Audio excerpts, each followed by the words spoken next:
अपना जो MS word में जो भी फंट टाइप वगैरह करते हैं उसकी सारी सेटिंग करते हैं। पहला ऑप्शन है इसमें देखिए फंट, दूसरा है कैरेक्टर स्पेसिंग। फंट वाले ऑप्शन पे क्लिक करोगे तो बस फंट से संबंधित सेटिंग करने के लिए ऑप्शन आएगा। दूसरा ऑप्शन है कैरेक्टर स्पेसिंग। कैरेक्टर स्पेसिंग का काम होता है ना कि कोई टेक्स्ट लिख रहे हैं, कोई 1 से 2 कैरेक्टर लिख रहे हैं, जैसे ये कैरेक्टर ये दूसरा कैरेक्टर, इन दोनों के बीच की जो स्पेसिंग है उसको निर्धारण करने के लिए काम करते हैं कैरेक्टर स्पेसिंग का, ठीक ना। उसमें पहला ऑप्शन है फंट, दूसरा स्टाइल, तीसरा साइज। फंट वाले ऑप्शन से हम अपना लैंग्वेज सिलेक्ट करते हैं, कौन से लैंग्वेज में हमको लिखना है। फंट वाले ऑप्शन से हम लोग क्या सिलेक्ट करते हैं, लैंग्वेज, हिंदी, इंग्लिश, उर्दू, फारसी, जो भी लैंग्वेज आप जिस लैंग्वेज में आप लिखना चाहते हैं, फंट वाले ऑप्शन से हम लोग लैंग्वेज सिलेक्ट करते हैं। और स्टाइल से हम लोग अपने फंट का स्टाइल सिलेक्ट करते हैं। स्टाइल जैसे क्या, नॉर्मल एक लिखते हो, जैसे हम ये लिखे, ये नॉर्मल टेक्स्ट हो गया ना।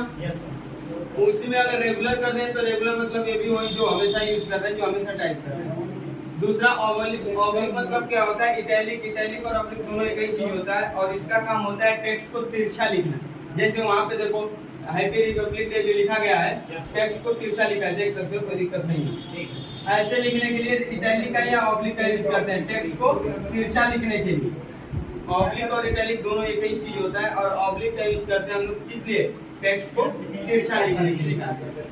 फिर उसका अगला ऑप्शन है बोल्ड। बोल्ड से हम लोग काम करते हैं टेक्स्ट को मोटा और गाढ़ा लिखने के लिए, इसलिए मोटा और गाढ़ा लिखने के लिए। जैसे थोड़ा सा ये हेडिंग देख लीजिए ऊपर, MS कंप्यूटर, अच्छा है, बिल्कुल ऐसे गाढ़ा, यह है ना, इन तीनों में अंतर है कि नहीं है। ये नॉर्मल हो गया जो रेगुलर यूज करते हैं, ये तिरछा हो गया इटैलिक, मतलब ये बोल्ड हो गया, थोड़ा सा गाढ़ा हो गया। अगला ऑप्शन है साइज। यहाँ से हम लोग फंट की साइज निर्धारण करते हैं, बड़ा और छोटा, आप कितना बड़ा लिखना चाहते हैं। और ये हमारा ड्रॉप डाउन लिस्ट बॉक्स है, इस पे जब क्लिक करते हो तो इसकी लिस्ट नीचे की तरफ प्रदर्शित होती है। इसमें और साइज दिया रहता है, 12 के बाद 14, 16, 18, 20, 22, 62 तक दिया रहता है। उस हिसाब से हम लोग फंट की साइज ले लेते हैं और उस साइज में हम लोग अपने टेक्स्ट को क्या करते हैं, टाइप करते हैं, लिखते हैं। और उसके बाद ऑप्शन है font colour, underline style, underline colour. Font colour से हम लोग जो टेक्स्ट लिखते हैं उसका कलर निर्धारण करते हैं। ब्लैक एंड व्हाइट हो गया, येलो हो गया, रेड हो गया, ग्रीन हो गया, वो कलर निर्धारण बस फंट का, पेज का नहीं है ना, पेज के पीछे का है ना, फंट के पीछे का, बस किस चीज का, फंट का। जैसे यही अभी लिखा गया है ब्लू में, MS में, तो बस फंट का कलर सेट है। चाहे ऊपर ये लिखा गया है ऑफिस, तो ये बस क्या है, फंट का कलर है, रेड कलर में, बस ऐसे कलर में लिखने के लिए। दूसरा क्या है, अंडरलाइन स्टाइल। अंडरलाइन स्टाइल पे क्लिक करोगे तो अंडरलाइन स्टाइल का ऑप्शन उतना आता नहीं है, लेकिन हम लोग जैसे कोई टेक्स्ट लिखते हैं, कोई हेडिंग देते हैं, तो अलग अलग प्रकार के लोग अंडरलाइन देते हैं। कुछ लोग ऐसे नॉर्मल दे देते हैं। आप लोग हेडिंग लिखते हो तो इसके नीचे अंडरलाइन देते हो कि नहीं देते हो। अंडरलाइन का काम किस लिए करते हैं, टेक्स्ट के नीचे लाइनिंग बनाने की, टेक्स्ट के नीचे कुछ विशेष लाइन बनाने के लिए करते हैं। तो ये टेक्स्ट नीचे लाइनिंग बनाते हैं, कुछ लोग इसी पे नीचे ऐसे बनाते हैं डिजाइन में थोड़ा, तो ये स्टाइल हो गई कि नहीं हो गई। कुछ लोग ऐसे करते हैं कि नहीं करते हैं, कुछ लोग इसी में ऐसे करेंगे, करते हैं जी, पूरा डिजाइन बना देते हैं। ये अलग अलग प्रकार के स्टाइल हो गए कि नहीं। यहीं पे देखो 1, 2, 3 और 4 स्टाइल हो गए अंडरलाइन। अगला क्या है, अंडरलाइन कलर।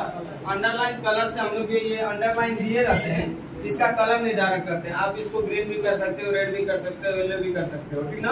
अंडरलाइन जो दिए रहोगे उसका कलर निर्धारण करने के लिए करते हैं। इस पे क्लिक करोगे तो कलर आएगा, उसमें से जिस कलर में आप लोग अपना अंडरलाइन देना चाहते हो उस कलर का अंडरलाइन आप दे सकते हो। अगला हेडिंग है इफेक्ट। इफेक्ट मतलब क्या होता है, प्रभाव।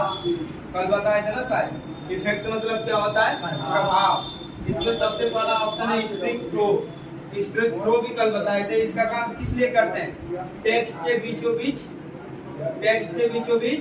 लाइन देने के लिए करते हैं। किस लिए करते हैं, टेक्स्ट के बीचों बीच लाइन देने। जैसे ये कोई टेक्स्ट लिखे, इसके बीचों बीच ऐसे लाइन देने के लिए, मतलब टेक्स्ट को काटते हुए बीचों बीच।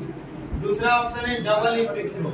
डबल स्ट्रिक थ्रो का भी वही यूज करते हैं, लेकिन टेक्स्ट के बीचों बीच डबल लाइन देने के लिए करते हैं। किस लिए करते हैं, टेक्स्ट के बीचों बीच डबल लाइन देने के लिए करते हैं, जैसे ऐसे हो गया, ठीक ना।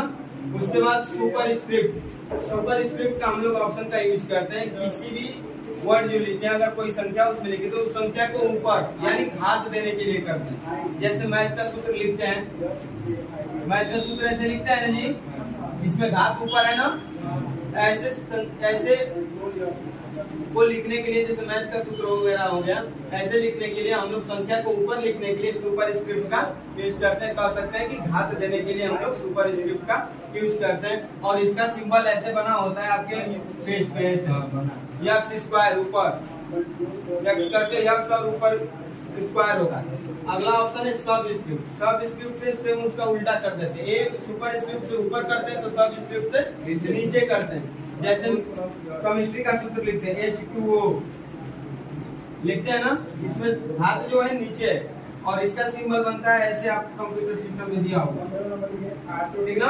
आप लोग देखिएगा सुपर स्क्रिप्ट का ऐसे दिया होगा यक्स और उसके ऊपर स्क्वायर होगा, और सब स्क्रिप्ट में यक्स होगा उसके नीचे स्क्वायर होगा। ये सब स्क्रिप्ट सुपर स्क्रिप्ट।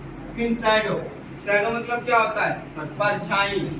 अपने टेक्स्ट के क्या करने के लिए? परछाई देने के लिए। जैसे ये कोई टेक्स्ट लिखे, इसकी क्या कर देने के लिए? परछाई देने के लिए, परछाई निर्धारण करने के लिए। उसके बाद आउटलाइन है। आउटलाइन कल बताए थे, किस लिए करते हैं? आउटलाइन हेडिंग के रूप में, जैसे टेक्स्ट को लिखने के लिए आउटलाइन। जैसे ये टेक्स्ट है, यही टेक्स्ट है तो इसकी बाहरी लाइन ही है ना। अच्छा, वैसे वहाँ पे टेक्स्ट देख लो, MS कंप्यूटर लिखा है तो उसकी बाहरी लाइन व्हाइट से कलर किया गया है कि नहीं किया गया?